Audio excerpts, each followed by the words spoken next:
From CPRE and the CPRE Knowledge Hub, this is Research Minutes, a weekly look at new and important research in education. Today, we look at results from a new multi-state survey gauging teacher perceptions and working conditions in the wake of the COVID-19 pandemic. Prior to the pandemic, they judged their own level of success very highly. Over 96% of teachers agreed they felt successful teaching in person in the classroom. That dropped by 23 percentage points to 73% of teachers reporting that they feel successful. We welcome Brown University's Matthew Kraft and CUNY's Nicole Simon. Kraft and Simon discuss what they learned from the survey and some important implications for states, districts, schools, and education leaders across the country. In schools where teachers reported that they were benefiting from strong working conditions, we also found that teachers' sense of self-efficacy was higher. And we believe that this finding is a sign that school organizational practices matter now more than ever before. That's right now on Research Minutes.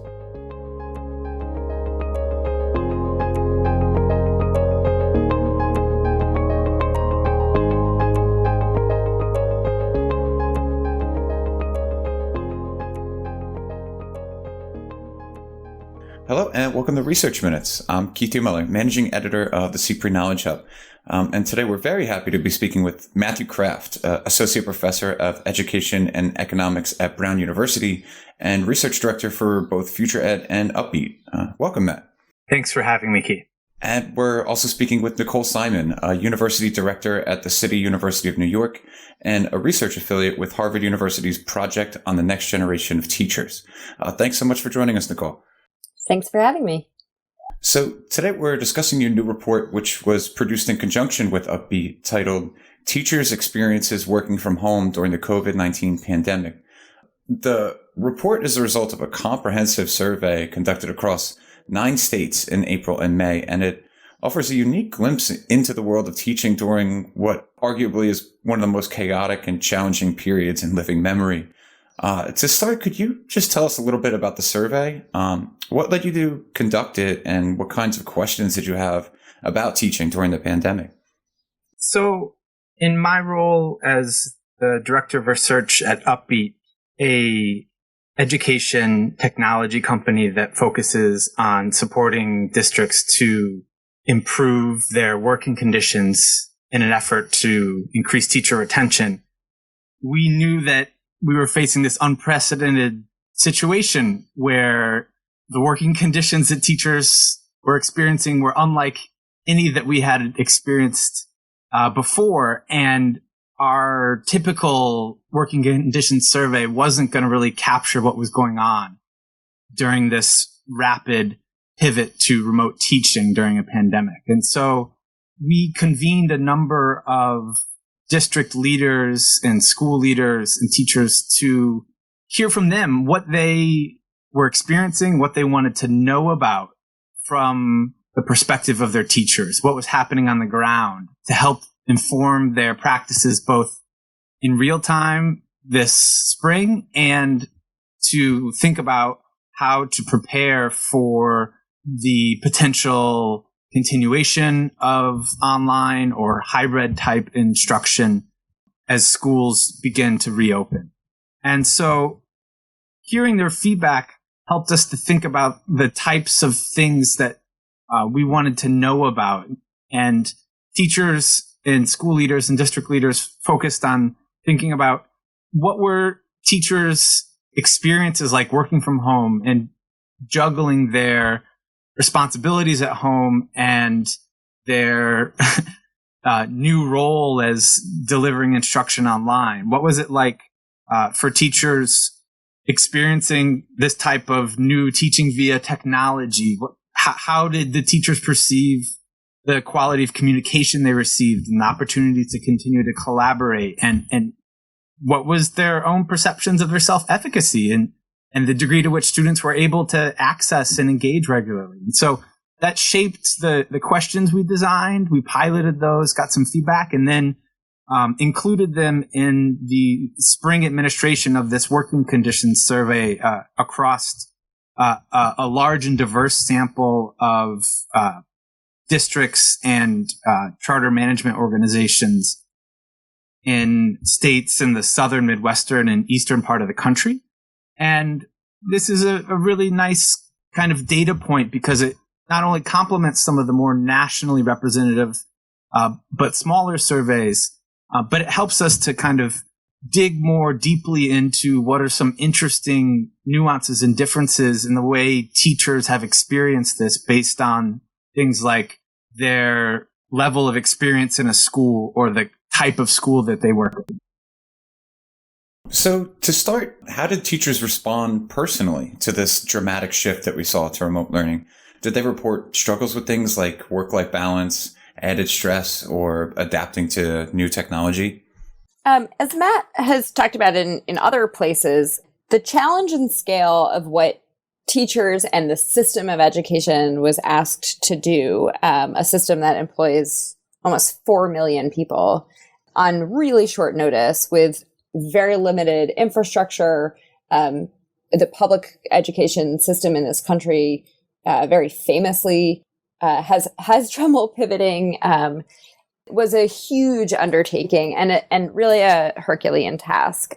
We asked teachers to learn a whole new set of technology overnight. We asked students to shift everything that they know about being a student and about knowing how to learn and how to interact in the classroom. And we asked them to do those things overnight with very little support, and in some places more than others, with a very real imminent threat of a deathly virus. And that was extremely difficult for everybody involved. And so I really think that that teachers did remarkably well, and I think that we should talk about that a lot. But I think we found in this research that teachers absolutely reported struggling. One thing that I think was interesting is that we found that mid-career teachers reported struggling more even than their peers, which is unusual because mid-career teachers are often the teachers who've finally hit their stride, and those are the teachers who often have figured out what they're doing. And we think that there was a pretty strong correlation between teachers who were at that mid-career stage, like between 5 and 15 years of experience, and who had kids at home, who had their own children in school, their own really small children bopping about, needing constant attention. So yes, teachers struggled quite a lot with that. Teachers also reported that they struggled to adapt to the new technology. Not surprisingly, teachers with the most experience reported that they struggled with that the most. But I think it was a struggle for all teachers in different ways because of different factors. And we hope that the survey can help us understand a little bit more about what exactly they were struggling with. I would just highlight that when we ask teachers to think about their own self-efficacy and their sense of success, prior to the pandemic, they judged their own level of success very highly. Over 96% of teachers agreed they felt successful teaching in person in the classroom. That dropped by 23 percentage points to 73% of teachers reporting that they feel successful. So we see this kind of real and sudden decrease in the degree to which the teachers who responded to our survey report that they are able to connect with kids in a way that makes them feel as though they're successfully helping their students to develop their academic and whole self. A common theme that we're starting to see in analyses of remote instruction during the pandemic relates to engagement, specifically that large numbers of students have not been or were not logging in or engaging meaningfully with their teachers. Matt, did the respondents in your survey share that impression? Yes, teachers expressed a real concern about the degree to which the students they work with were able to regularly engage in learning. By our estimates, based on teachers' reports, approximately 60% of the students that teachers were working with were able to regularly engage in remote learning activities. This is very concerning, to say the least. And not only is it concerning on its overall level of engagement, but we see consistent patterns of teachers in schools that serve a majority of Black students, or teachers in schools that serve predominantly students from low-income families, reporting that their students are substantially less likely to be able to regularly engage in online learning compared to teachers working in more affluent schools and schools serving much smaller populations of Black students. And this is consistent with data that a number of other surveys and both from the teacher and parent perspective, as well as online learning in engagement data, have pointed to as the pandemic and the inequities in access and learning supports that cut across race and class are likely to only have been exacerbated during this sudden and rapid shift to online learning and all the different economic, health, and social challenges the pandemic brought with it. So, Matt, you partially answered my question a little already, but I did want to ask about schools that were serving larger populations of low income and Black students, which, as you mentioned, were more likely to report a lack of engagement. And in your report, you noticed that they were also less likely to say that students had access to vital technology. Could you walk us through those findings? And are there any factors aside from just school funding that might have contributed to those kinds of disparities? So, in addition to asking teachers about the degree to which their students were able to regularly engage in remote learning, we also asked them about their perceptions that their students had the technology needed for virtual and online instruction. And we found that teachers reported that only about 3 in 4 students had the necessary technology as they experienced the transition to online learning, but that this differed meaningfully again along the same student characteristics that we've talked about before, that schools that were serving larger populations of Black students and low-income students, those teachers were much more likely to report that their students faced a lack of access to the vital, both online, high-speed internet and the technological devices and tools necessary to engage in learning. You know, we talk a lot about access to technology and engagement as if access to technology is the only factor in engagement. And the really strong correlation between being poor and not being engaged in online school, I think, is far deeper than just not having a computer or Wi-Fi, although certainly those things are pretty key to being able to plug into school.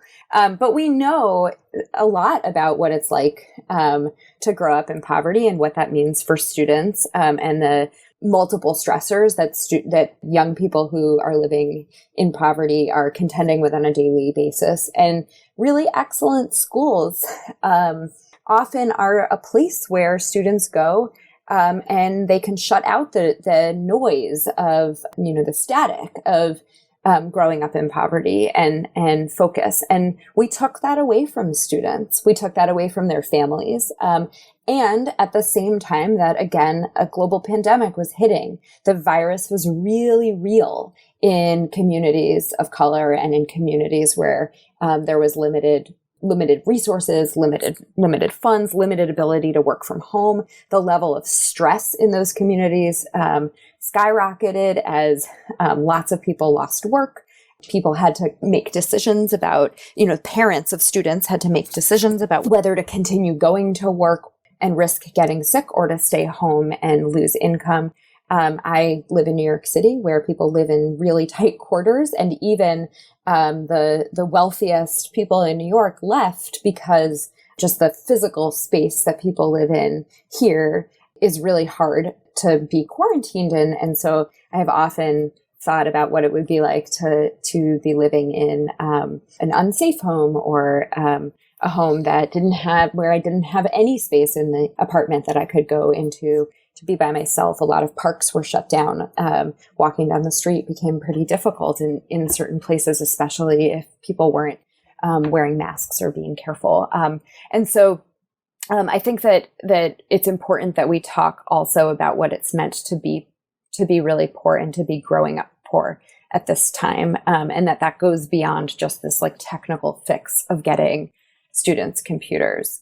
And then there's the process of getting devices out to students. And these technical problems in organizations that are not set up to operate smoothly can become really serious adaptive leadership problems. So ordering computers, breaking through the bureaucratic red tape on how you even do something like that, and making sure that the vendor gets paid and that the vendor has been approved. Those are really significant issues in districts, and those kinds of issues disproportionately affect the kinds of schools that kids who are growing up in poverty attend.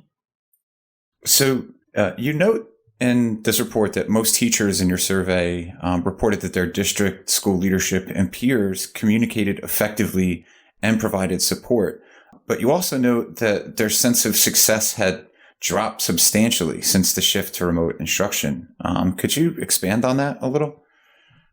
Sure. Matt talked through some of the actual numbers of teachers' precipitous drop in sense of self-efficacy in teaching from before the pandemic to during the pandemic. I want to talk a little bit about the role of working conditions. So we know from a significant body of prior research, both conducted by that Matt and I have both contributed to, and so many others over the course of research history, that there are three things that really matter with regard to working conditions for teachers. Those three things are strong leadership, so having a principal at the helm of a school, having existing within a district that is thinking strategically and communicating about what those ideas are. Second, having effective relationships with colleagues, so opportunities to work alongside other people who can help you workshop ideas, help take some of the burden off of the work, help you make sense of some of the challenges that you have, and working inside of schools that really think carefully about school culture. What does it mean to be a student in those schools? What does it mean to be a parent of a student in those schools? And those things matter tremendously for teachers. In schools where teachers reported that they were benefiting from strong working conditions, we also found that teachers' sense of self-efficacy was higher. And we believe that this finding is a sign that school organizational practices matter now more than ever before. Teachers in every single career phase and life stage talked about struggling with the shift to remote teaching. And obviously, as we've discussed, not always in the same ways, but the role of supportive working conditions was huge for teachers.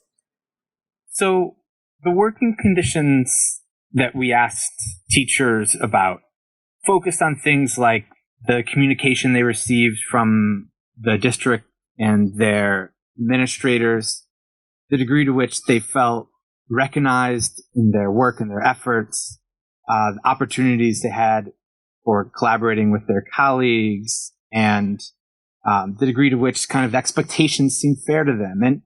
And somewhat surprisingly, the teachers who responded to our survey, which had a very high response rate, over 78% of teachers responded, were relatively positive about those working conditions. But to be clear, that overall kind of degree of feeling positive and thankful for the support that their schools provided them doesn't mean that the support was sufficient for them to fully successfully transition in this new environment of remote instruction. And we see that as evidenced by the drop in teacher sense of success that we talked about earlier. We also find that when we move beyond these kind of simple descriptives of what percent of teachers agree they felt supported on a different number of items, that was meaningful and wide variation across the schools in our sample in the degree to which teachers perceived that their schools were able to support them specifically during this transition. And as we'll talk about, that mattered. So that brings me to my last question. We're speaking now in early July, and we're rapidly approaching the doorstep of the 2020-2021 school year.